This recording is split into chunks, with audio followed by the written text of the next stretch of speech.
Okay, still some folks coming in. Well, let's get started. We'll start right on time here. So, hi everybody. My name is Ken Rose. I'm the CTO and Co-Founder at OpsLevel, and today my talk is why you need a developer portal. So, a little bit about me. Actually, many years ago now. Sorry, let me go there. There we are. Pardon me. Many years ago, I worked at a company called PagerDuty. I was a principal engineer there and one of their early employees, and helped scale out a lot of their microservice architecture. After that, I went to a small Canadian company called Shopify and led a lot of their internal API efforts and kind of platform engineering efforts. And they have also just a myriad of applications. And about 5 years ago now, I started OpsLevel in 2018 with my co-founder, where we help engineering teams really just move faster. For those of you wondering, I'm not from around these parts. I'm Canadian, so that's where the accent comes from. So I want to start off by talking about the anatomy of a growing software company. Right? So for those of you who are in an organization that has maybe a lot of microservices or a lot of engineers, earlier in your company's history, it began with one small app, right? It might have been a desktop app or a mobile app, and that was backed by some, small backend. It might have been your founder or founding team that initially were kind of hacking on this, working together. They found some success, and your company was able to hire some initial team to start working on this monolith and working together in concert to help bring this idea to life. And then your company grew, right? The team grew more and more, right? More engineers were hired, more people are starting to hammer on this monolith. And this is typically a point where some challenges start to arise. You might have challenges around contention on your CD environments, where you're just trying to have so many changes go out that your CD becomes sort of a limiting factor in your development velocity. You might have hotspots in your application so that certain parts of your application are much more expensive than others, and you decide, okay, we want to try to break this out, right? And that generally evolves into adding microservices. So now your application is a little bit more complex, whereas previously you had everything running, let's say, in a single request. You now have multiple requests. You have a network interface between calls, but you can now move a little bit more faster. You maybe have broken out hotspots. You have isolation, right? Microservices provide isolation in terms of fault tolerance, because you have the ability that if one of your services goes down, the entire app doesn't go down. You have some boundary, right, in terms of the experience. You also have isolation for your development teams in terms of how they deploy. You can have different developers working on different services at the same time and deploying independently. And so this is, this was working. And then you've grown even more. You now have more services. You now have even more teams. And you probably had some reorgs in this time as well, right? A lot of those people that joined earlier in your company's history might not be here anymore. You've definitely grown the number of services, the number of teams, and as your business has changed and the times have changed, who owns what has changed also in terms of which groups are responsible for what's running in production.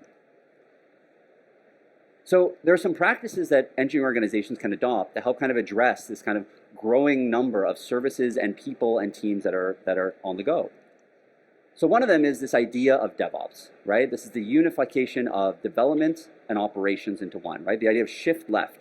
Previously, developers would write code and operations teams would be responsible for deploying it. But with shift left, we have this idea of you build it, you own it. The same teams that are responsible for writing code are also responsible for running their applications in production. They're responsible for going on call, for all things around observability. They're responsible for fixing vulnerabilities that come up. They're responsible for scaling your performance. It's this idea of combining development and operations into a single team, right? In this wonderful, virtuous, infinite circle here. Now, another practice that engineering organizations adopt is the creation of what's called a platform team. So you can kind of think of your engineering organization as partitioned in these two groups. You have your product teams. These are the teams that own individual microservices. You build it, you own it, end-to-end ownership of software. These are the folks that are shipping whatever value your company delivers for your customers. But supported by that, or supporting them, is this idea of a platform team. Now, you might not call this the platform team. I've seen this idea of a team named so many different things. Foundation engineering, core infrastructure, core engineering, tech ops. But the idea is the same, that it's an internally focused engineering team. It's an engineering team that's there to provide leverage for the rest of engineering, to make the rest of engineering, to make the rest of your product teams go faster by helping solve cross-cutting problems that affect everybody, right? You don't want to have kind of duplication of effort with each team reinventing the wheel for common things like CI and CD and preview environments, or for how should we provision infrastructure. So you consolidate those responsibilities on this underlying team. And their product essentially is something to help the product team ship faster. Other concerns also, I would argue, security is somewhat of a platform concern. It's also, security is a cross-cutting concern that you want to have applied consistently across all of your engineering teams. And finally, they invest in tooling around developer experience, right? The goal for platform engineering teams is to make those product teams move faster. And so investing in developer tooling that can help spur the developer experience to go faster is a great way to do that. Now, despite investing in both of these, you still have to consider the massive scale that some organizations run at. You just have a ton of services, a ton of people, and a ton of teams, especially as your organizations continue to grow, right? So this is kind of the end state here, right?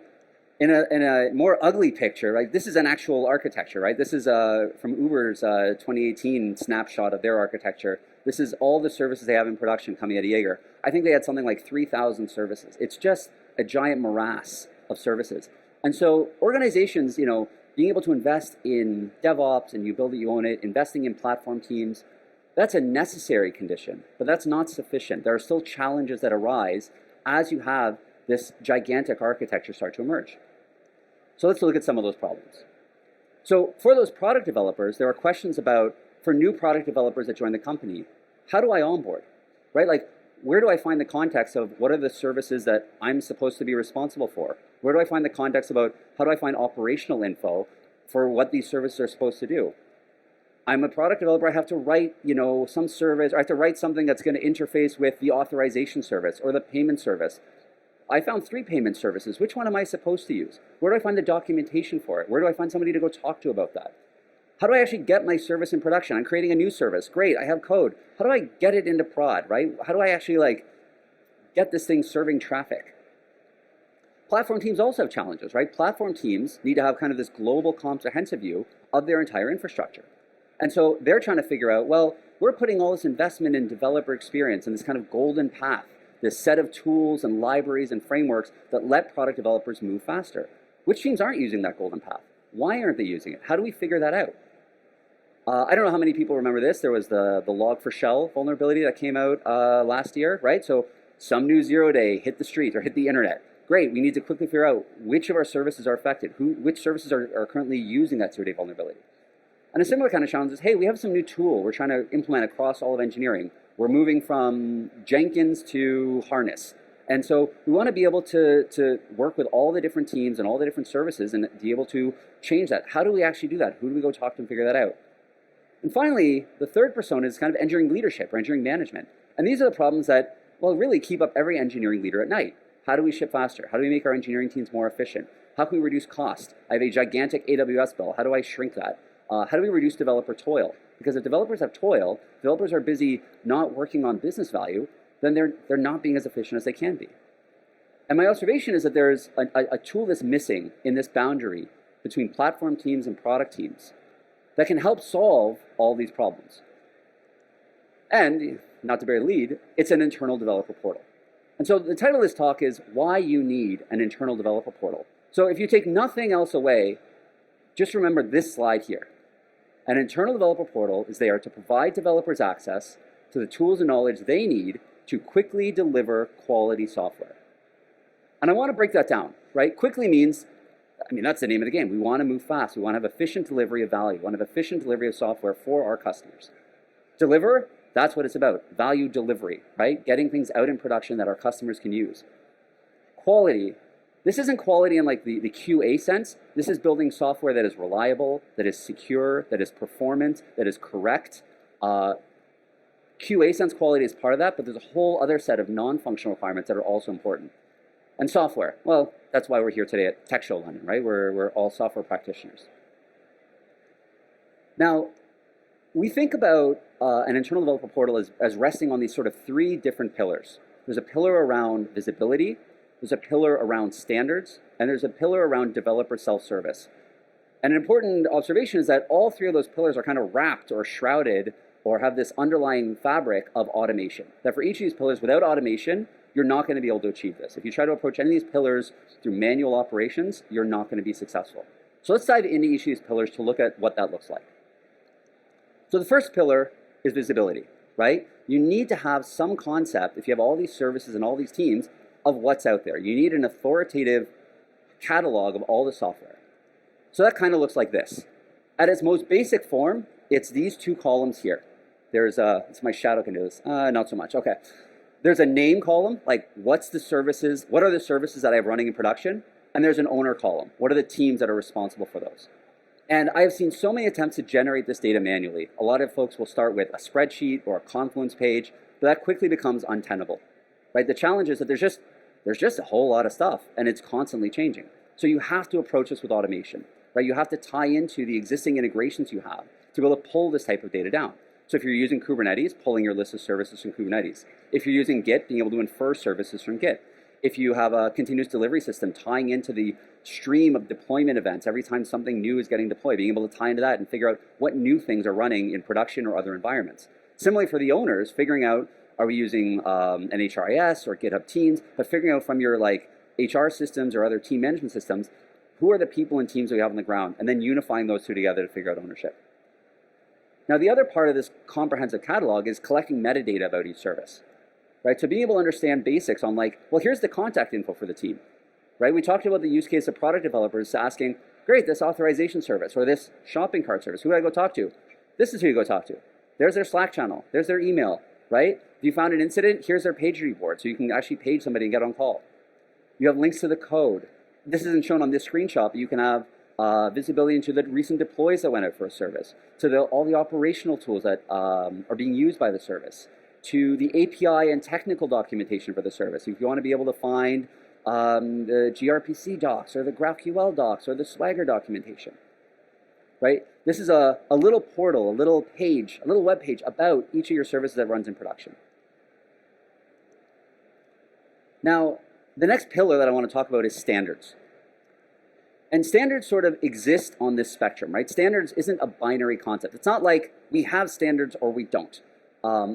There is this sort of spectrum where on the far right-hand side, you can have overly strict standards. I've seen organizations that are very strict in their technology choices. They'll say things like, we use Ruby for applications and we use Go for system binaries, and that's it.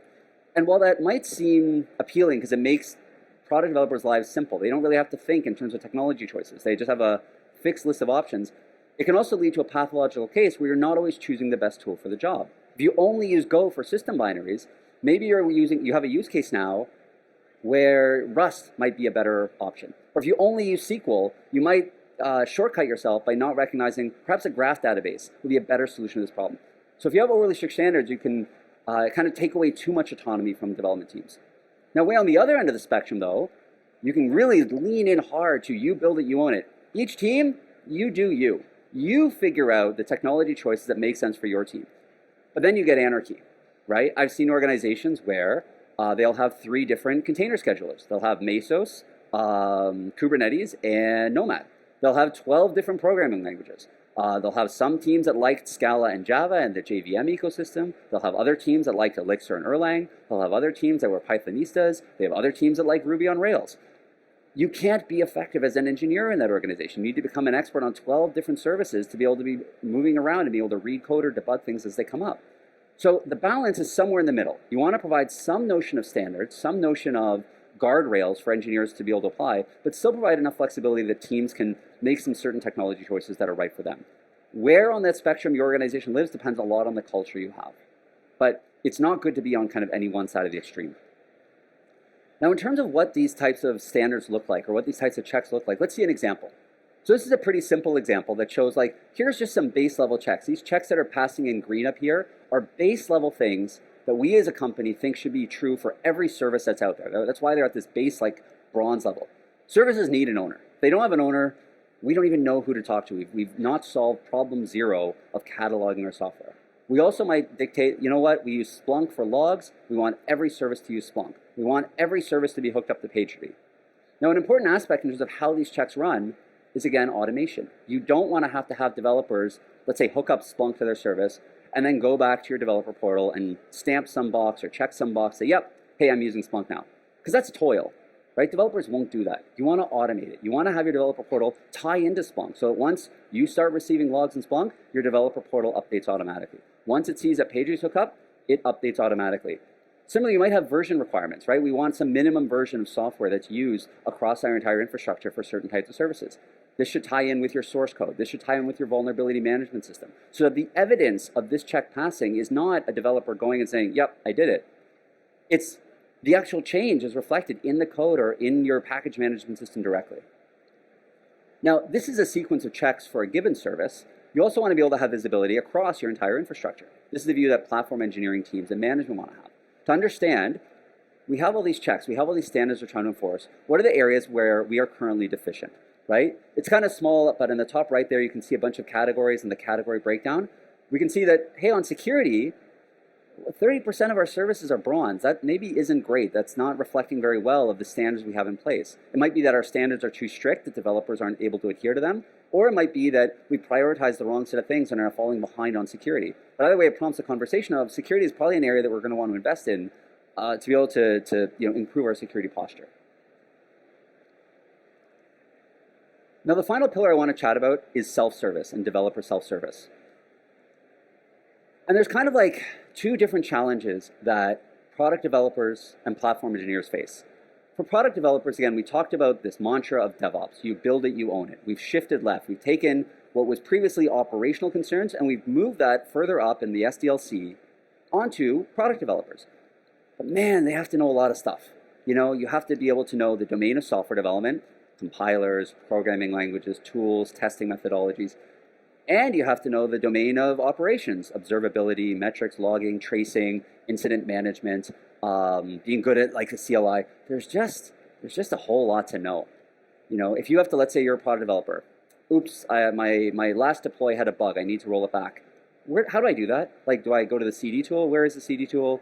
I want to scale the pods on my cluster. What was the kubectl command? Oh, I forgot -f because of this policy. There's just a lot of context. And you can try to write this down in runbooks, but then that also presupposes that product developers are going to know to go look there. Platform engineers also have this struggle where they want to enable developers. They don't want to be kind of like ticket factories. I've seen platform engineering teams that have devolved into classical operations teams.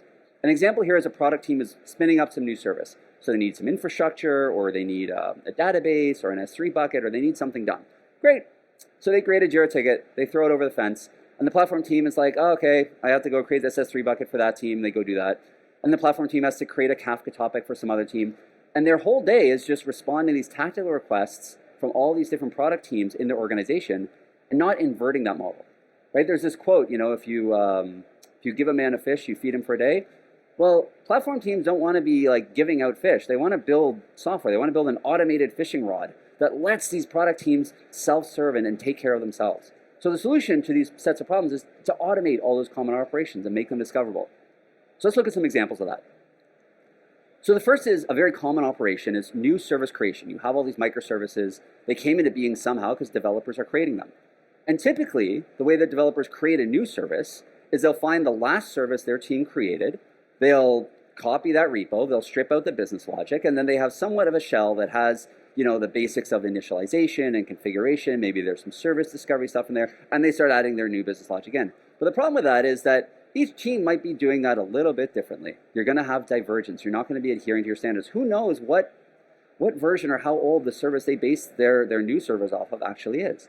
So the alternative here is investing in an idea called service templates, right? Templatizing, hey, this is what authoritatively a new Java service in our organization should look like. Here's the minimum version of libraries, and that's templatized. Developers can then fill out a very simple form. There's tools like Cookie Cutter that can help do this. Have a front door to fill that out, and in 2 or 3 clicks, get a newly minted repo that has all their code, is adhering to the best practices, and has also automated the creation of infrastructure, the creation of metrics, and logging aggregation. Kind of everything is set up and nicely packaged and enabled by platform teams. So the developers can just get to writing their business logic and not worrying about all this other stuff. Another type of self-service automation is, again, automating common actions that developers have to do. If I have to create a Kafka topic, or I want to create an S3 bucket, or I want to provision a new database, make that accessible, make that discoverable, so you don't have to remember a CLI command. It's just there in UI. This also helps enforce standards in your organization. You might have naming standards on Kafka topics. You can enforce that. You can provide validation because everything is coming in through a self-serve UI. You might have, I don't have an example in here, but like I want to provision a new database. You can, again, have standards. We don't want developers to create an M5 4XL instance for a Hackney, right? A very, expensive $2,000 a month instance. We want to be able to enforce some kind of standards to be able to say, like, no, the maximum size you can do is an XL, and if you need anything larger, you should talk to us. That kind of validation can exist when developers are able to self-serve through a unified portal. So why do you need a developer portal? Right, I want to conclude here. Again, to provide developers access to the tools and knowledge they need to quickly deliver quality software. And that allows you, again, it gives you faster product delivery, it gives you faster time to market. You're able to reduce the toil for all of your engineers. You can reduce toil for your product developers because they're not stuck with all this cognitive load and having to do a lot of repetitive work. You're reducing toil for your platform engineers that are then able to provide self-service for development teams, and they're not just tactically responding to tickets. And most importantly, you can increase leverage. You increase leverage across your entire engineering organization, and you're improving the quality of your software. Quality here meaning quality, reliability, security, by having consistent standards that are automatically applied. Now, I'd be remiss if I didn't, I work at OpsLevel and give a plug. We build an internal developer portal. We started back in 2018. We're a Series A company. Again, I mentioned, we started in Toronto, but thanks to COVID, we are now a global company with people all over. And we have a booth out at C350, just kind of down this way near the main stage. And these are a bunch of our customers, and we have a lot more. And these are organizations that are now moving faster because they've been able to implement OpsLevel as their internal developer portal. So if there's any questions, I'm here for a few more minutes, or you can find us at booth C350. Thank you.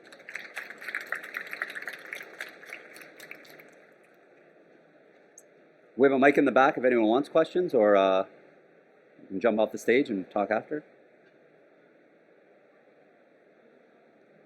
Okay, doesn't seem like it. Thank you, everybody. I'll find them after.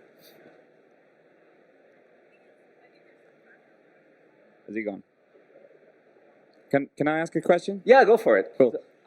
Where can this be installed? Is it like inside someone's Kubernetes cluster, or is it a SaaS? Like, where does it get installed? It's both, actually. We have a SaaS version, and we also have an on-prem offering. And if you want to install in Kubernetes, that's supported. Sweet, thanks. Thank you again, everyone.